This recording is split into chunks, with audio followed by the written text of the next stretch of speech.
Maoulid, commémoration de la naissance du prophète Mohammed.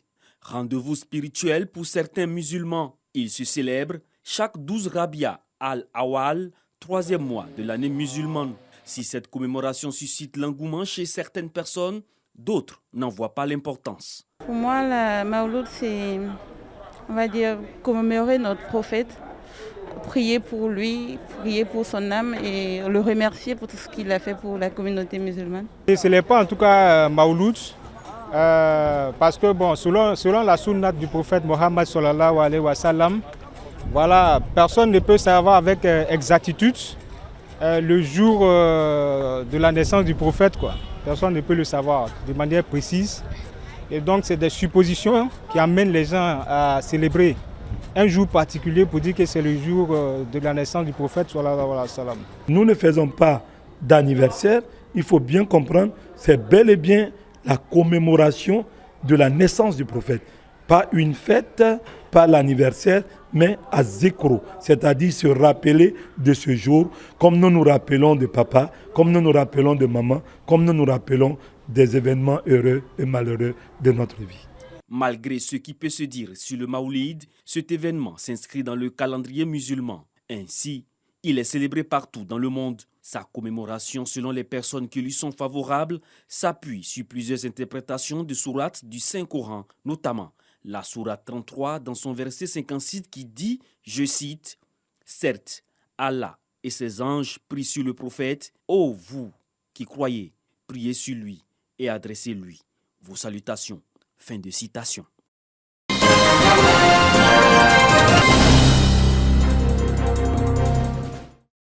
C'est connu.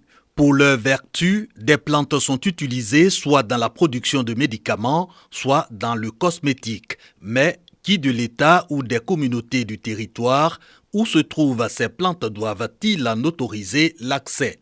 À la fois l'État et les communautés locales, répond le protocole Nagoya via l'APA, entendez, accès aux ressources génétiques et le partage juste et équitable des avantages découlant de leur utilisation. Pour qu'on donne l'autorisation, il faut qu'on s'accorde avec l'entreprise ou bien l'individu qui ambitionne d'exploiter la plante. Si le partage éventuel des avantages qui pourraient résulter de la valorisation qui sera faite. Les chefs traditionnels des régions sont donc mobilisés pour connaître les droits reconnus par l'APA à leur communauté. Nous avons des représentations non seulement au niveau régional, mais aussi au niveau de tous les villages. Donc s'il y a un message à passer, la Chambre est la structure la mieux indiquée pour faire la promotion de l'APA. Il existe au niveau international un centre d'échange. Et ce centre d'échange-là, il permet que ce permis qui est délivré, lorsqu'on rentre les informations, il devient un permis internationalement reconnu. Donc tous les pays qui ont ratifié le protocole voient qu'un permis a été délivré en Côte d'Ivoire. Comme ça, celui qui prend la ressource pour partir, quand il sera en train de faire des utilisations frauduleuses, ils font le retour au pays pour que les règlements de différends ou les procédures soient déclenchées à l'effet d'arrêter. Outre l'implication des communautés locales, l'initiative APA œuvre à la mise en place d'un cadre juridique et institutionnel, le partage juste et équitable des avantages qui découlent de l'utilisation des plantes. Il a l'appui technique et financier de la GIZ, la coopération allemande.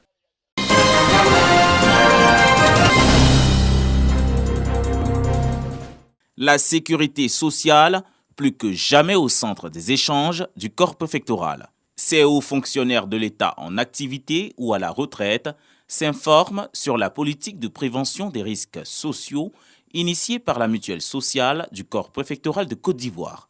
L'assurance maladie, les prestations familiales, l'assurance vieillesse, tous ces thèmes sont passés au peigne fin.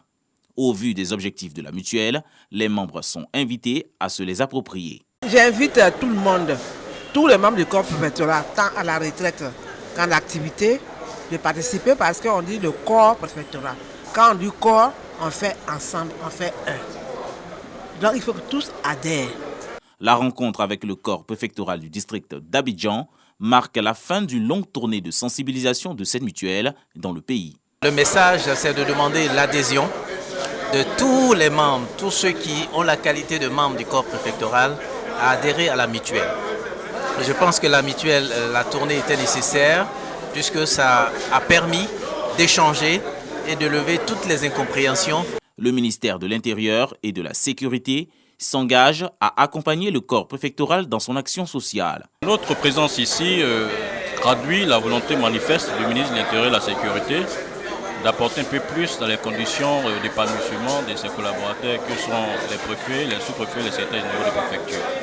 Créée le 19 décembre 2020, la mutuelle sociale du corps préfectoral de Côte d'Ivoire enregistre plus de 700 membres sur 900 préfets au total, soit 80% de taux d'adhésion.